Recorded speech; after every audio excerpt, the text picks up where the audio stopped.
England must sack Gareth Southgate before it's too late. Hey, what is up guys, and welcome back to the FS Football channel. And today we are talking Gareth Southgate, and he's just got to be sacked, hasn't he? Now, of course, yesterday England did play Hungary, and once again we faced defeat to the Hungarians, this time losing 4-0 to them, meaning we've lost 5-0 on aggregate throughout this Nations League game. Tournament I should say, and leaving us with 2 points from an available 12 in the Nations League, leaving us rock bottom. And this 4-0 defeat at the Molineux really is the lowest of the low for England, and I don't see how Gareth Southgate can survive much longer. To be quite frank, Gareth Southgate cannot be allowed to take this England squad into another major tournament because it's too good. It's too good to let Southgate ruin again. As a Manchester United fan, I feel like deja vu looking at England because it's the exact same as Ole Gunnar Solskjaer. Ole Gunnar Solskjaer got third, got second with Manchester United, got to semi-finals, got to the Europa League final, but never came through.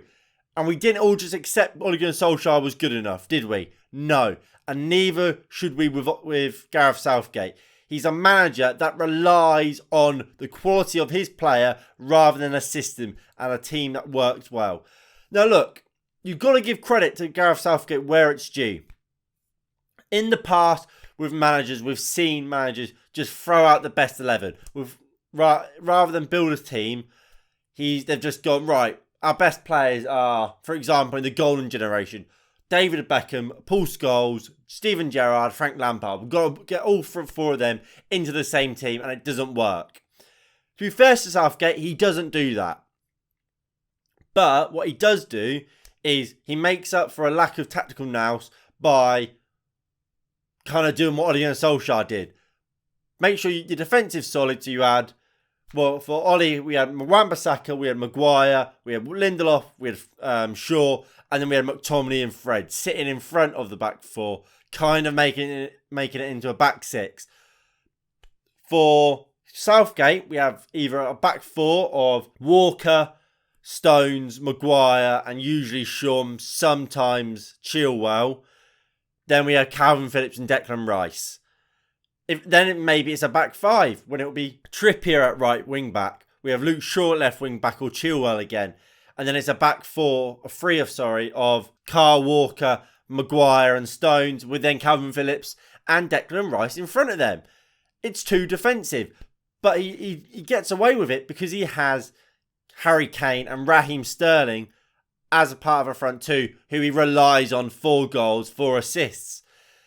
And this reliance on these two players are very, very clear to see. Since Gareth Southgate has been appointed as England manager, Harry Kane has got the most goals or assists for England, creating 60 goals, whether that's goals or an assist. Sterling with 33. We then have a massive drop-off to Marcus Rashford with 17. We then see Jesse Lingard with 11 and Sancho with 10. Which is really concerning considering Rashford, Lingard and Sancho have never been guaranteed starters for Gareth Southgate, especially Lingard and Sancho. Particularly Sancho, really. Obviously, Lingard started at most games in 2018 at the World Cup. But Sancho's never really been a guaranteed starter for Southgate, and yet is 5th on that list. It's a bit concerning. And what I think is quite damning about Gareth Southgate, he still doesn't know his best system. I still don't think he knows his best team. And that is concerning considering how long he's been in a job. Tell me another top manager and top teams that are constantly changing formation. Look at the top teams. Barcelona have played a 4-3-3 / a 4-2-3-1 for decades. Real Madrid, same. Man City, the same. Liverpool, the same. Yet England constantly change from a back four to a back five to whatever. And it doesn't really make sense as to why we do it. Because in the Euros, we played a back five against the big teams. So Italy and Germany. Even though Italy had shown that playing against a back three, they can dismantle it against Belgium. And yet during the Nations League this year, the first game we played a back three. Then against Germany and Italy, we played back fours. So what is that about? Why are we playing a back five and then playing a back four? It just doesn't make sense. He doesn't know what his best team is. And I mean, that's when we can get into like just the squad selections in general. Baffling. Absolutely baffling. And I think, obviously, we always talk about the right back situation. And I think it's a perfect situation to talk about because that is baffling. For this squad, we called up Kyle Walker, Kieran Trippier, Reece James and Trent Alexander-Arnold. 4 right backs. We had 1 left back. And that left back was James Justin, who is right-footed and has only really just started to become a left back. Throughout his career, has always been a right back. So, in a sense, you can actually say we've called up 5 right backs and no left backs. It doesn't make sense. We've got Ben Chilwell, who came back for the last game for Chelsea, obviously after a long spell injured. I believe Tarek Mitchell was injured, but I'm not 100% sure. But yeah, Chilwell could have been up there. Aaron Cresswell had a very good year for West Ham. Could have been called up.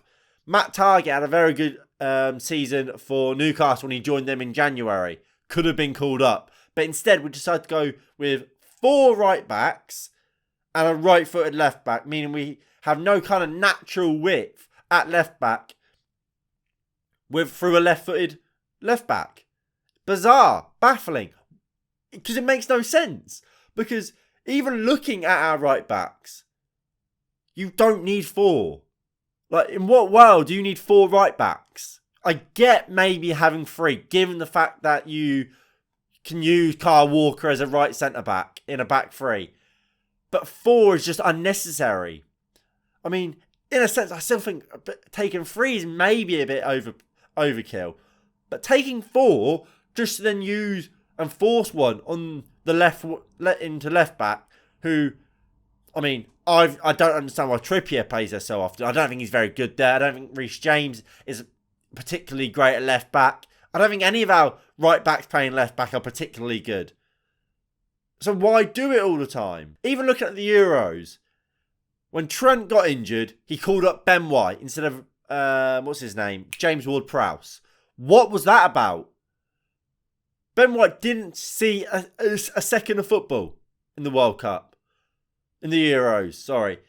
Yet, we could have taken James Ward-Prowse, who would have offered something to England in his set-piece ability. In the fact a free kick to him is basically a penalty. That would have been beneficial to England, especially in a game against Italy, when, dire moments, we get a free kick, and I believe Kieran Trippier puts it into the wall. We could have done with a James Ward-Prowse, but we decided to take a defender because that's what this system is all about for Southgate. It's about being defensive, being strong defensively, and not letting our attacking talent kind of be at their best. You look at our attacking talent. Foden's never really hit the heights for England that he has for Man City. Trent is never as good as he is for Liverpool. I mean, I don't think Sterling's as good. I don't think Kane's as good, even though they've put up great numbers, especially Kane. I don't think they are as good for England as they are for their clubs. I don't think Southgate gets the best out of any of our attacking talent. And I think Rory Jennings, obviously Rory, he does stuff for Chelsea. Well, he's a Chelsea fan. He's on the kickoff. He was on TalkSport. And I think he summed up Southgate really well.